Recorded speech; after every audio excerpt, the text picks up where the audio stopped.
Hello, everybody, and thank you so much for joining us on our very first episode of Exploring Islip. I'm Town Councilwoman Trish Bergen. You know, the very nice thing about being an elected official is that Cablevision provides public access to all elected officials so that we can explore the very important topics that affect our community and share it with our residents. Well, coming up in November, we have a very hotly contested race for the Town of Islip Supervisor seat. And today I want to introduce you to somebody special. He is a Naval Intelligence Officer. His name is Tom Croce, and he's running for Islip Town Supervisor.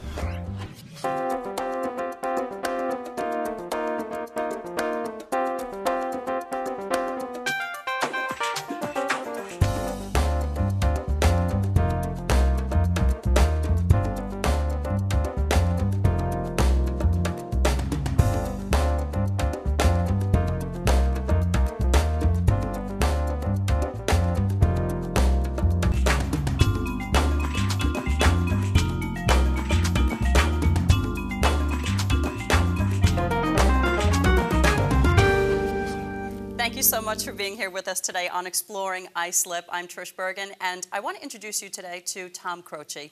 He is running for Islip Town Supervisor. Tom, thanks so much for being my very first guest on this show. Thank you for having me. I'm honored. You know, we're very excited. You have a very interesting resume. Tell us a little bit about yourself. Well, I'm from Bohemia, where I live currently. Grew up there. My parents were teachers and then principals in the Connecticut schools. That's where I graduated from high school. Went off to college and then continually pursued my dream, which was to be a naval officer, which in my family was a very big, proud moment. Of course, the grandson of Ellis Island immigrants, like so many of my neighbors around Islip, and very proud then to wear the uniform and to serve in the United States Navy, which exposed me and gave me the opportunity to do so many things. What made you enlist in the Navy? I always wanted to be a naval officer. Of course, growing up on the South Shore of Long Island, we're constantly around the water and the ocean. We're very fortunate to live on the Great South Bay. So I've always spent so much time around the water. I'm a sailor at heart. Decided I absolutely wanted to serve, so the Navy seemed like the most appropriate branch for me to go into. Unfortunately, or fortunately, after 9/11, a lot of our service was on the ground, both in Iraq and Afghanistan, so the nature of our service has changed. You served under two presidential administrations, and Correct. You were basically in the Situation Room. Tell me about that. That's correct. That is such an interesting experience. That you know, people are very intrigued by that. Yeah, it was a great moment for me. Just a guy from Connecticut High School. Going to serve at the White House. I went there initially as a naval officer, and I served in the White House Situation Room eventually as the senior duty officer who kind of manages the day-to-day flow in the White House Situation Room.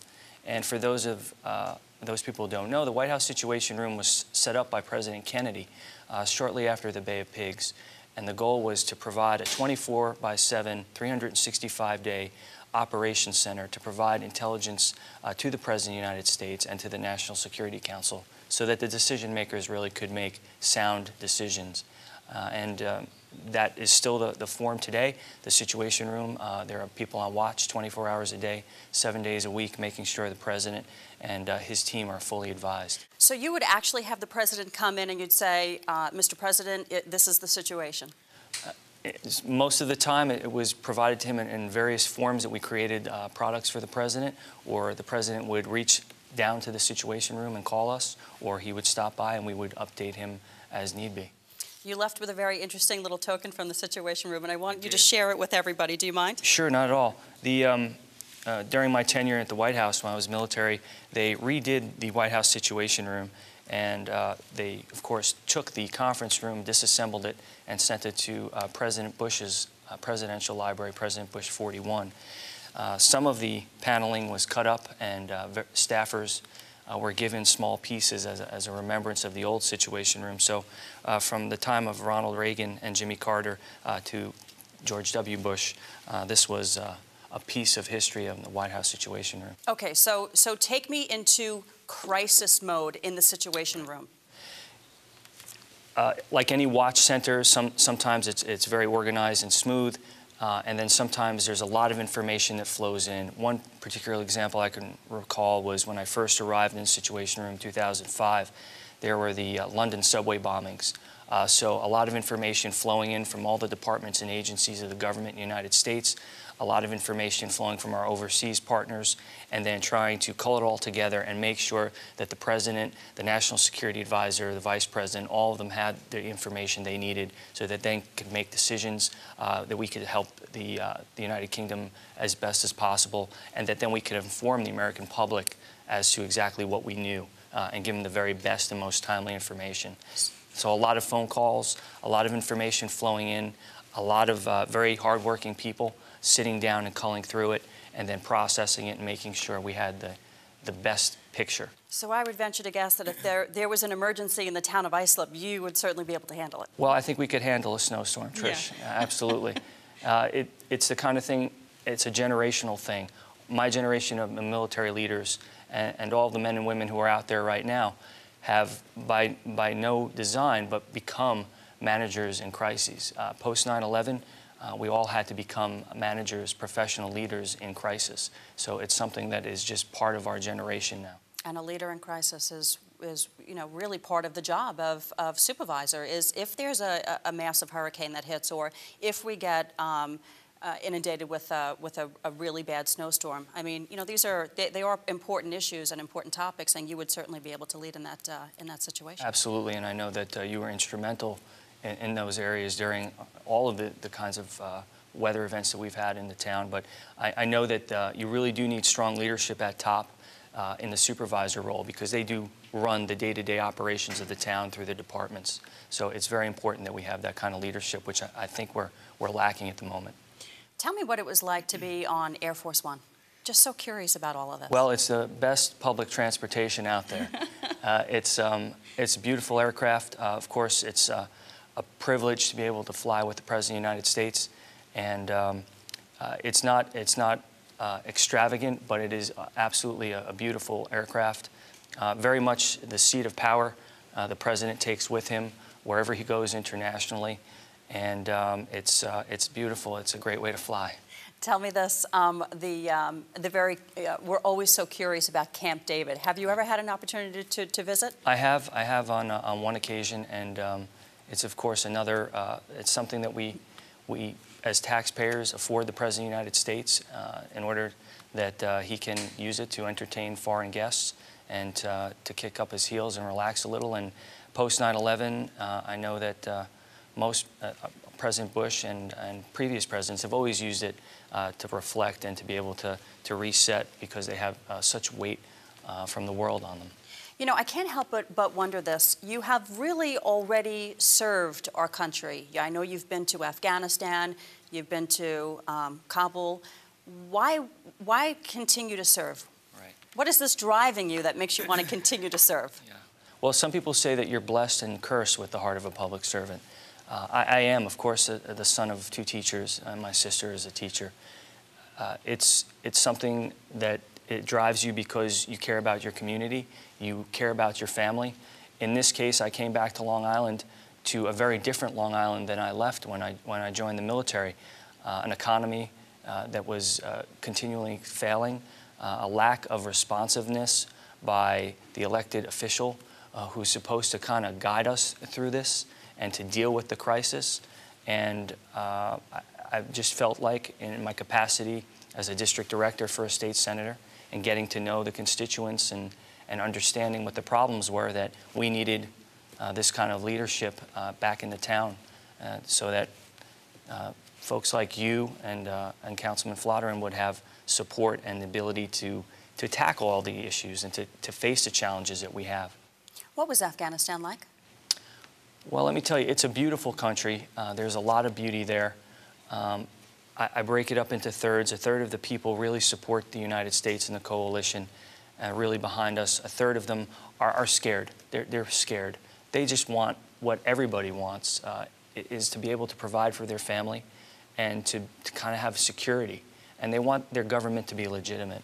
So there's a third of them that are scared. The other third are our enemy. And of course, the United States military is very effective at dealing with the enemies of our country. So that's what our troops are doing on the ground. And Kabul?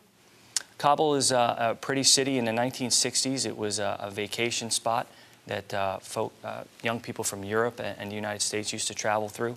Of course, war has decimated it, and they're in a rebuilding process. But the Afghan people, very much like Americans, a melting pot, so to speak, different languages, different cultures, but they're extremely hardworking, extremely dedicated to their families, and want the same things that you and I want on a daily basis. They want security, and they want to protect and provide for their families. All right, so in addition to your work as an intelligence officer, you're also a business owner. I am. Upon my second tour from returning Afghanistan last summer, I went into a business venture with some of intelligence officers that I had served with in the past, and we currently provide intelligence services and aviation services to the United States government and other private entities. So, been trying to survive and thrive in this business environment, and as a business owner, I can tell you it's a challenge. And I think that as a business owner, it's going to be a lot easier to sit down with the Islip business owners and kind of come up with a plan on how government can best get out of their way and help them succeed. Which was my next question. Let's talk locally about our local businesses and the small businesses, and what you'd like to do as supervisor of the town of Islip to help these businesses. Well, when asked about what are you going to do to help business and help create jobs, I think the best thing that government can do is get out of the way. Let the small business owner, let the business owner thrive. Let them create wealth in this society. Government does not create the wealth. It's the business owner, it's the entrepreneur who creates wealth in our country. So let them go out there and do that. The town and any government entity that is charged with governing land usage has to be sensitive to the climate. As you know from sitting on the town board now, there are a lot of things we can do in the departments of our town to make it easier for a business owner to get through the red tape and the permitting process. You know, being a minority member of the town board is always very frustrating. Right. And, you know, I see builders and developers who got to a point in a building project where, you know, maybe they poured a foundation and there's no money to be lent, and there's no buyers out there, yet they keep getting hit time and again with permitting fees and all of that. It's very frustrating for them. What would you do in that case? We have to streamline the entire process in that department. We can't be the delay. We can't be the reason a business doesn't succeed. We should be the reason that they were given a little more time, or they were given the opportunity to get through the process faster. We should not be the hurdle. So we need to streamline the process so that even the homeowner who just wants to do a little improvement on a house or their shed, they shouldn't have to spend 2 years waiting for that. And the developer or the contractor shouldn't have to wait for years. It should be a quick process. And a lot of that is just good leadership and management of those departments. Yeah, and good common sense on recognizing these are really tough economic times. And I know that while we don't want to raise taxes, we can't keep hitting these folks with fees after fees after fees. It becomes very frustrating for them. Absolutely. There are ways that we can economize, but there are ways we can streamline a process. Military planners are excellent at this. We need to operate and do more with less. That's the story of the military. So government needs to do that too on the grander scale and even at the town level. And like you said, just get out of the way. Get out of the way, take the hands off the throats of the business owners and let them thrive and survive.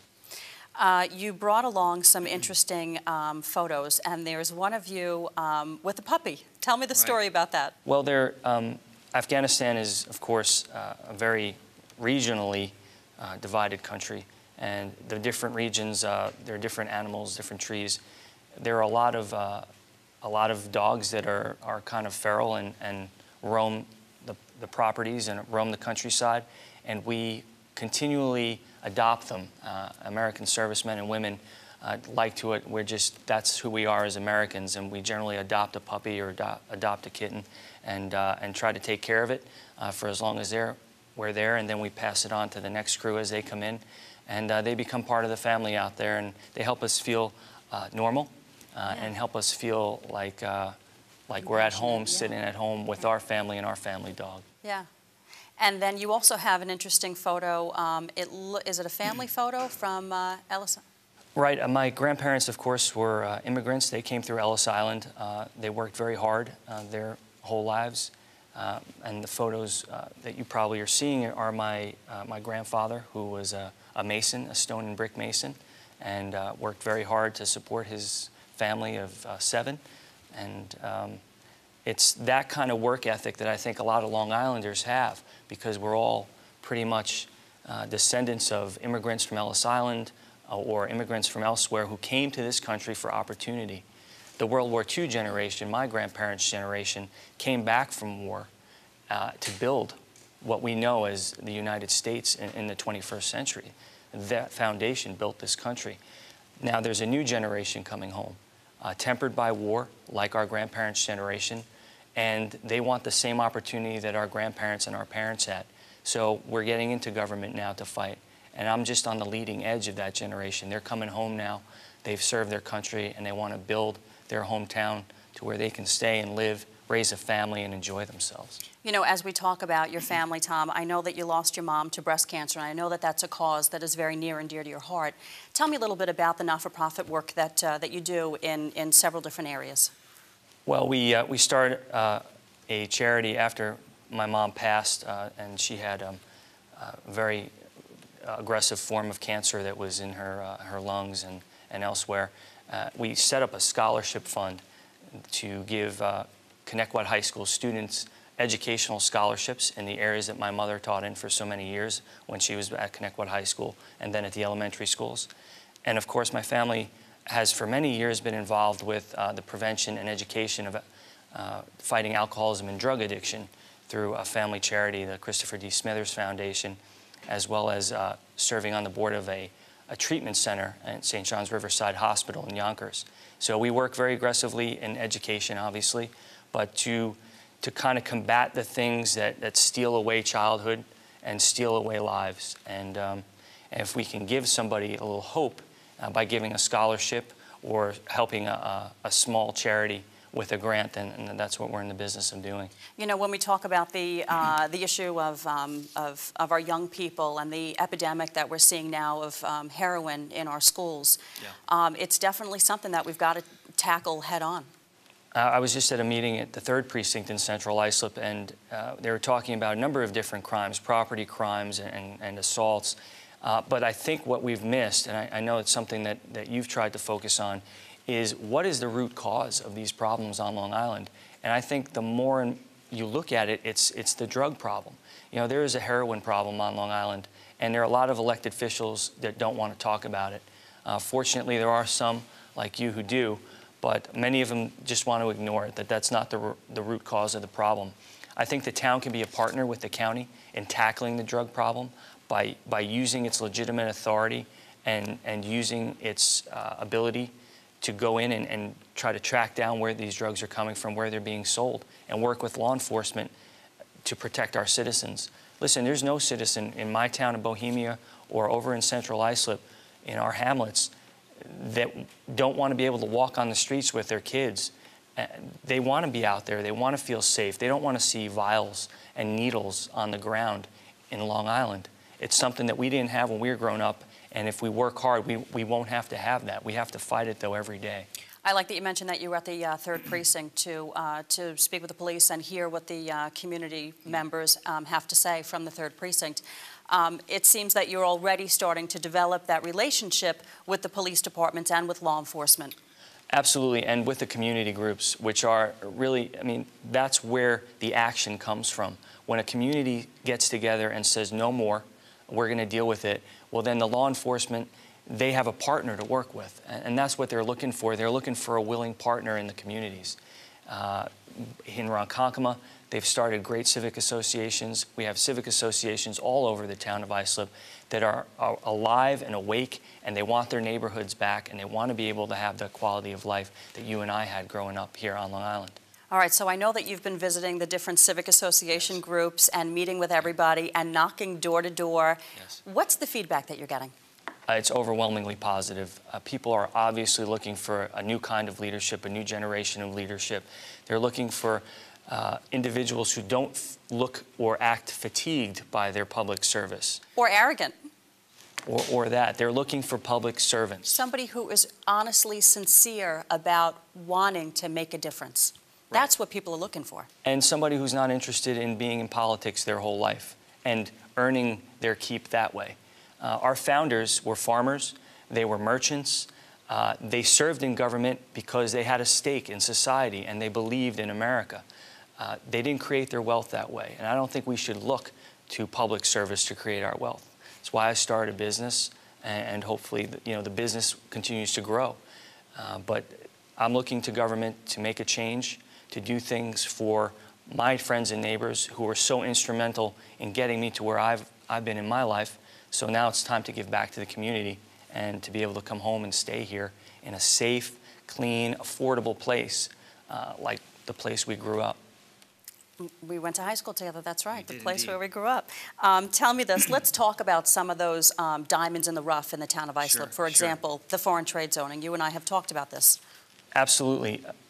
It seems to me that, in the half a decade that our current supervisor has been in office, there's been a stagnation in creativity, a stagnation in the desire to help the businesses in Islip and to be innovative and bring new businesses into Islip.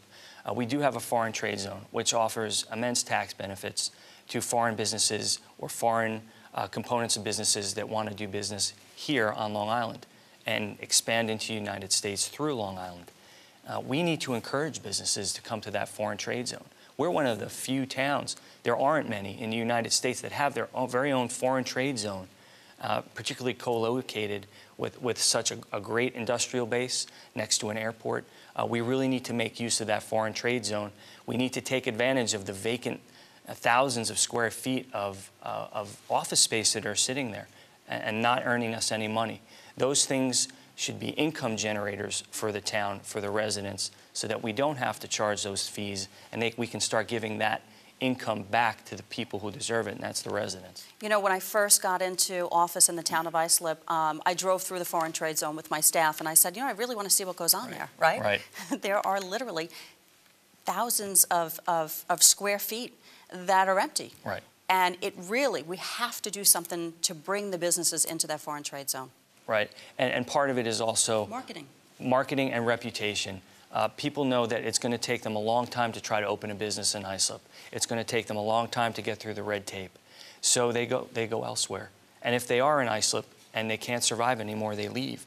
We have to make sure that they know that come November 8th and come January when the new administration takes over, that we're going to be a partner with business, not an antagonist. And we're going to be there to work with them and encourage them to come and stay in Islip, because they'll create those jobs, and then people will be more secure in their homes. We won't have the flight that we currently see in Islip. I met a gentleman today, earlier this afternoon, who had a business in the town of Islip, and he wanted to buy the lot next door to expand his business. Right. And he was told that there was something wrong with one of his parking lots, and that they wouldn't let him go forward until he fixed. And he packed up and he went to Melville, and so he just full-on left the town of Islip. And those are missed opportunities, and that's our fault for not capturing what that business owner wants to do and bringing him here and making him feel like he truly has a partner in his town. I hear this story, Trish, from West Islip to Bayport to Holbrook, all over the town, Brentwood, Central Islip, business owners who want to succeed, charities who want to start up so that people don't have to rely on the government for services. These charities want to start providing them, but again, they need permits and they need the kind of speed to get through the process so that they can start providing those services, and they're just not getting into town. No. And it's a shame. And very often they're getting discouraged, and then they decide that they want to go. It is very, very frustrating, as I said again, as a minority member of the town board, to see these things happen. And it's very much all about the common sense of it, Absolutely. If you just step back and look at the whole picture for a second, we would be able to get through a lot of this process. I want to go back to some more of these photos that you brought along with you. There's one of you in the press room. Tell me about that. What was that? As a former news reporter, that's very interesting to me. The White House press room, that was in the old press room before it was redesigned, and of course the press room, what used to be the indoor pool in the White House, where President Roosevelt, right up through President Kennedy and Nixon, used to swim. It was covered over in the old press room. and they kind of built the bleachers on top and the seats.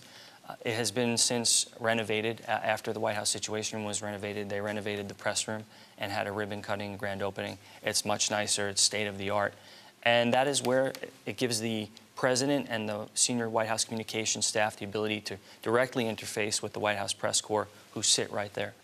All right, so Tom, you are currently a Naval Reserve officer. That's correct. What does that entail for you now? Like, let's say you become supervisor. Do you continue in that capacity? Absolutely, and members of Congress do this all the time. They're currently reservists in Congress, and it's because you deeply desire to serve your country, and you want to continue to do that in uniform. There are a number of ways for people to serve, but that's always something that I felt very strongly about, and I wanted to continue that service. And it doesn't take you away for too long, what? No, we do our standard reserve duty over the weekends and you know, in the summertime, so it's important. But I think that, and I've spoken with members of Congress about this, we all feel the same way, that, you know, we're Americans first, and when the country calls you to serve, you have to answer that call, and then we're New Yorkers second. And so I've always felt that if I maintain that priority, everything will kind of work out. So I'll always be a naval officer as long as they'll have me, and I'll be a very happy public official and public servant in another capacity as well. An officer and always a gentleman, right? Well, only by an act of Congress. Your mom taught you that. Your mom and your dad. Any other bits of information that that you want to share with us before we go? Just that we're at a crucial time in Islip, all over the country, but particularly Islip, where the situation is grim. You can't drive down a main street in Islip without seeing a closed-up store, a boarded-up store that you used to go to as a kid or used to work in. And that's not the Islip we knew. We used to know bustling streets, and we used to know thriving businesses and family-owned stores. And I think we can get back to that, and we can get back to safe streets without the kind of drug scourge. So we just need to work very hard, and we need a different kind of leadership to do it. Well, Tom, I'm very excited for you, and I wish you the best of luck come November. And I want to just say thank you so much for joining me today. Well, thank you, Trish. It's been a pleasure. Tom Croce, candidate for Islip Town Supervisor, thanks again for being here. And thank you all for watching Exploring Islip. I'm Trish Bergen. We'll see you soon.